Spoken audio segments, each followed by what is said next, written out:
नमस्कार, मैं सरोज। मैं आज आप लोगों को विद्युत धारा के बारे में बताने जा रहा हूँ। विद्युत धारा को अच्छे से समझने के लिए हम दिए गए चित्रों पर ध्यान केंद्रित करेंगे। यहाँ पे हमने विद्युत धारा को प्रवाहित होने वाले चालक के एक टुकड़े को दिखाया है, जिस टुकड़े का अनुप्रस्थ काट का क्षेत्रफल a है। इस अनुप्रस्थ काट के क्षेत्रफल से प्रति इकाई समय में जितने चार्ज प्रवाहित हो रहे हैं, इसी को हम लोग विद्युत धारा कहते हैं।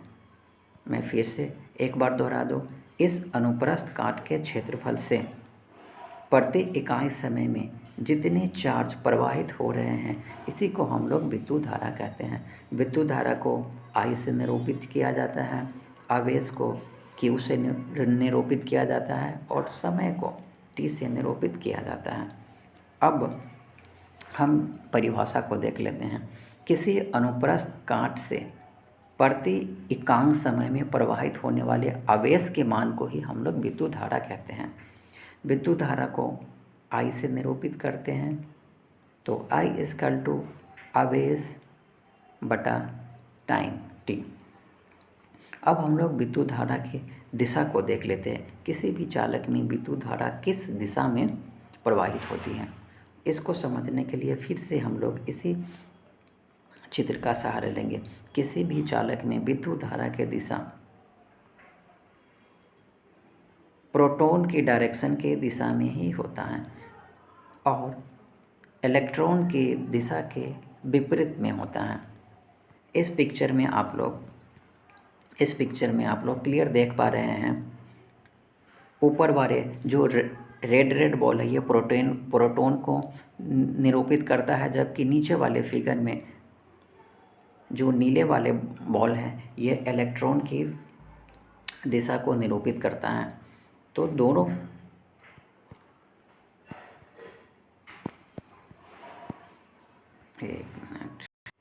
इन दोनों चित्रों में विद्युत धारा की दिशा सेम ही है, लेकिन ऊपर में प्रोटॉन की दिशा में ही विद्युत धारा की दिशा है, जबकि नीचे वाले में इलेक्ट्रॉन की धारा की दिशा के विपरीत दिशा में विद्युत धारा की दिशा में है। अतः हम कह सकते हैं किसी भी चालक में विद्युत धारा की दिशा प्रोटॉन की ही दिशा में होता है, जबकि उसी विद्युत धारा की दिशा इलेक्ट्रॉन के विपरीत दिशा में होता है। अब हम लोग समझने का प्रयास करेंगे विद्युत धारा का मात्रक क्या होता है एवं विद्युत धारा की विमा क्या होता है। तो सबसे पहले मैं बताना चाहूँगा, भौतिकी में टोटल 7 मूल राशियाँ हैं, जिनमें से एक विद्युत धारा है। विद्युत धारा को I से निरूपित करते हैं और हम लोगों ने अभी जाना I = Q/T। कूलॉम चार्ज का SI मात्रक कूलॉम होता है, जिसको C से निरूपित किया गया है।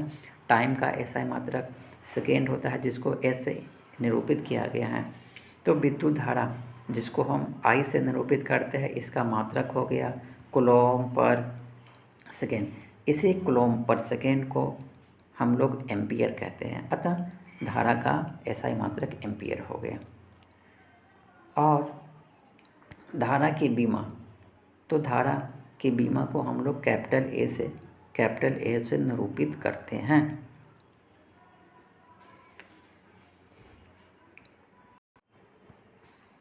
फिर से एक बार मैं दोहराना चाहूँगा, विद्युत धारा की मात्रक को एम्पियर बोलते हैं, जबकि विद्युत धारा की विमा को कैपिटल A से सूचित किया जाता है।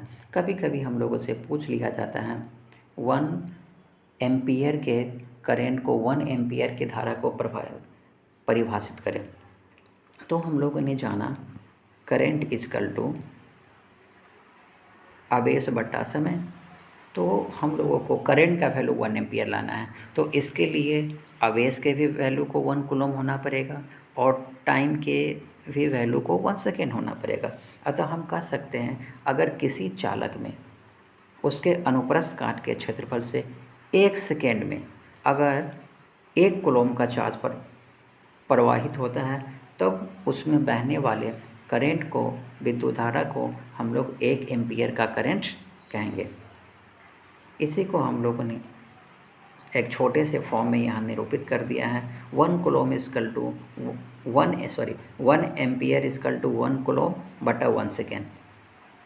या इसको हम कह सकते हैं कि किसी अनुप्रस्थ काट के क्षेत्रफल से 1 सेकेंड में अगर 1 कूलम का चार्ज प्रवाहित हो रहा है तो उसमें बहने वाली धारा को हम लोग एम्पियर बोलेंगे। क्लियर है? अब हम लोग आगे समझेंगे। किसी भी विद्युत परिपथ में हमने यहाँ पे एक विद्युत परिपथ को निरूपित किया है जिसमें बैटरी लगे हैं, आमीटर लगे हैं और लोड लगा दिया गया है। ये आमीटर क्या है? तो दोस्तों, आमीटर विद्युत धारा के परिमाण को मेज़र करता है। अगर किसी परिपथ में 2 एम्पीयर का विद्युत धारा प्रवाहित हो रहा है, 3 एम्पीयर का हो रहा है, 10 एम्पीयर का हो रहा है, तो ये हमको कैसे पता चला? ये हमको आमीटर के द्वारा पता चला। तो आमीटर एक डिवाइस है, एक मशीन है जो किसी भी परिपथ में यह बताता है कि उसमें विद्युत धारा की परिमाण कितनी है। और आमीटर को हम लोग हमेशा किसी भी परिपथ में श्रेणी क्रम में जोड़ते हैं।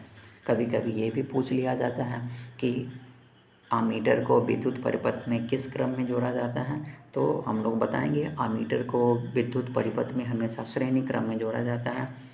और आमीटर का यहाँ पे हम लोग चित्र भी देख सकते हैं। ये प्रैक्टिकली इस तरीके का दिखता है। अब हम लोग जानेंगे विद्युत धारा एक अदिश राशि है। अदिश राशि क्यों है?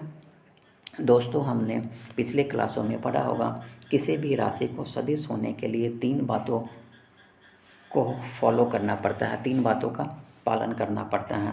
उसके पास डायरेक्शन होना चाहिए, उसके पास दिशा होना चाहिए, दिशा के साथ साथ उसके पास परिमाण होना चाहिए, उसके पास मैग्नीट्यूड होना चाहिए और साथ ही वह सदिश के योग के नियम को भी पालन करता हो। यहाँ पे विद्युत धारा के पास दिशा भी है, परिमाण भी है, मैग्नीट्यूड भी है, लेकिन यह वेक्टर लॉ ऑफ एडिशन को, सदिश के योग के नियम को पालन नहीं करता है। इसलिए यह एक बिंदु को फॉलो नहीं करता है, जबकि डायरेक्शन और मैग्नीट्यूड दोनों हैं, दिशा और परिमाण दोनों हैं, लेकिन इन तीनों को यह फॉलो नहीं करता है। अतः हम कह सकते हैं विद्युत धारा एक अदिश राशि है। तो मैं यहाँ पे इन सारे पॉइंटों को बतलाने के बाद अपने वीडियो को ख़त्म करना चाहूँगा। धन्यवाद।